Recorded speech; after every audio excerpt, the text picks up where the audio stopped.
இருந்தது எப்போ? 6 மாசம் இருந்த குழந்தை. இப்போ சபரிமலை போகணும்னா மொபைல் இருக்கு, சாமி ரஷ் இருக்கு, என்ன பண்றது, எப்படி போறதுன்னு கேட்பாங்க. ஆனா அந்த காலத்துல எந்த மொபைல் இல்லாதப்போ அந்த குழந்தைய தூக்கி குருஜி கையில கொடுத்துட்டு கூட்டிட்டு போங்க சபரிமலைக்கு அனுப்புனாங்கன்னா அந்த அம்மனுக்கு எந்த சக்தி, எந்த நம்பிக்கை இருக்கணும். அதனாலதான் மணிகண்டன் சுவாமி சொன்னதுனால ஐயப்பனுக்கு ரொம்ப சேவை பண்ணது யாருன்னு சொன்னா இங்க இருக்கிற மாளிகாபுரத்தம்மன் சுவாமிங்க தான். அந்த தைரியத்தோட அனுப்பி கொடுக்குறீங்க ஐயப்ப சுவாமிக்கு. அன்னைக்கு கிளம்புனவன் ஒரு நாள் அப்படியே போக போக ஷிவமோகால பெங்களூர் போய், பெங்களூர்ல வெளிநாட்டுக்கு போய் அப்படியே நம்ம ஐடி ஜாப் பண்ணிட்டே நான் பாடிக்கு எங்கேயோ இருந்தேன். ஒரு நாள் சடனா கூப்பிட்டாங்க. நிரந்தர சபரிமலை யாத்திரை நடந்துட்டே இருந்துச்சு.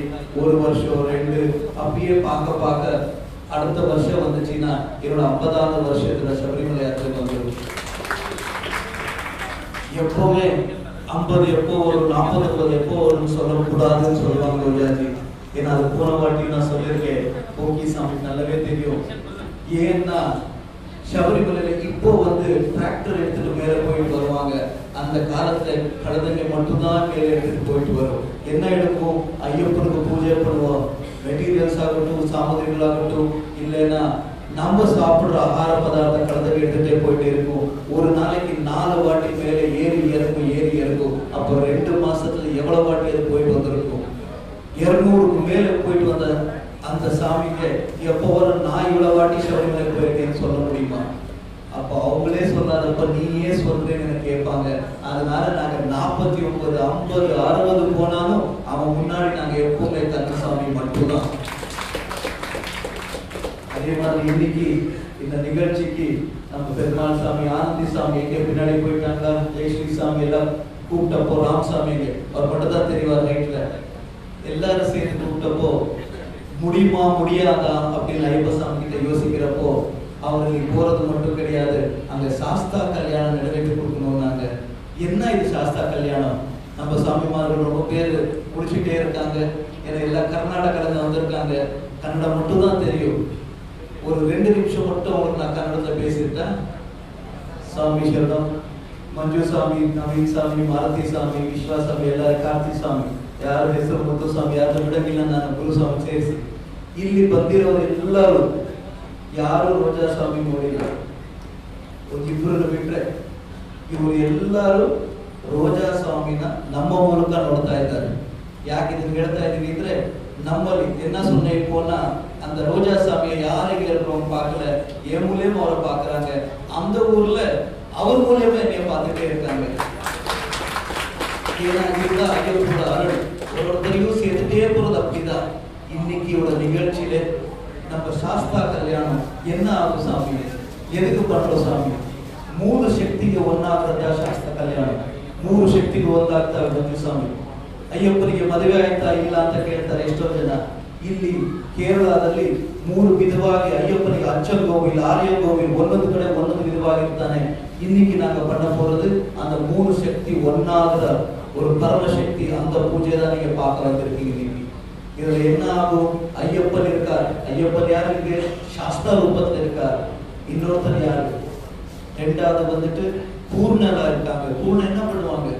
உங்களுக்கு சாமி எனக்கு காசு இல்லை சாமி, வீட்டுல கஷ்ட சாமி நிலமே ததாஸ்துவாங்க. ஸோ வீட்டுல இருக்கிற கஷ்டத்தை நிறைவேற்றுவாங்க, உங்க வீட்டுல சாந்தி நிலவும்.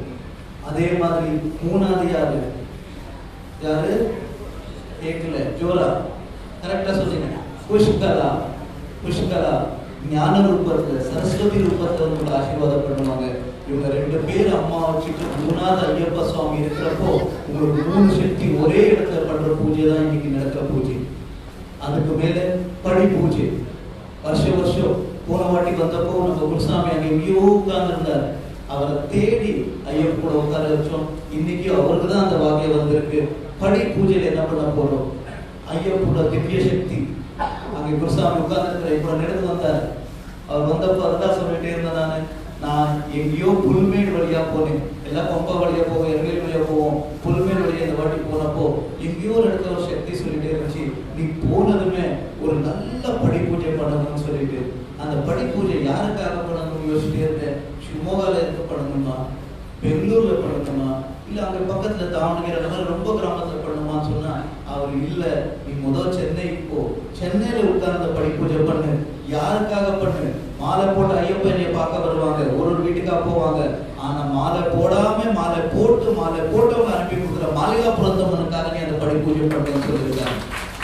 அதனால அந்த ஐயப்பனோட திவ்ய சக்தி அங்கே அங்கே நெருப்பு நம்ம ஏத்த அது வந்து உங்க உள்ள இருக்கிற என்னென்ன அந்த கிட்ட எண்ணங்கள் இருக்கோ, என்னென்ன கஷ்டங்கள் இருக்கோ அதெல்லாம் நிவாரணை பண்ணிட்டு உங்க வாழ்க்கையில நல்லதே நினைக்கும், நல்லதே நடக்கும், நல்லதே நினைச்சுட்டே இருக்கலாம். அதுக்காக தான் இந்த பூஜை. நான் ஒரு பூஜை பண்ண உங்களுக்கு சொல்லிட்டே போவேன். நீங்களும் கூட சேர்த்துட்டு ஸ்லோகம் சொல்லணும். இந்த வாய்ப்பு வந்துட்டு எல்லாம் சொல்லுவாங்க, சாமிமார்கள் மட்டும் சொல்லணுமான்னு கிடையாது. ஐயப்பனுக்கு ஃபர்ஸ்ட் யாரு? அன்னைக்கு அந்த அம்மா புலிப்பால் எடுத்துட்டு மாணவர் காட்டுக்கு அனுப்பலன்னு சொன்னா இன்னைக்கு ஐயப்ப சாமி நம்ம பூஜிக்கவே முடியாது.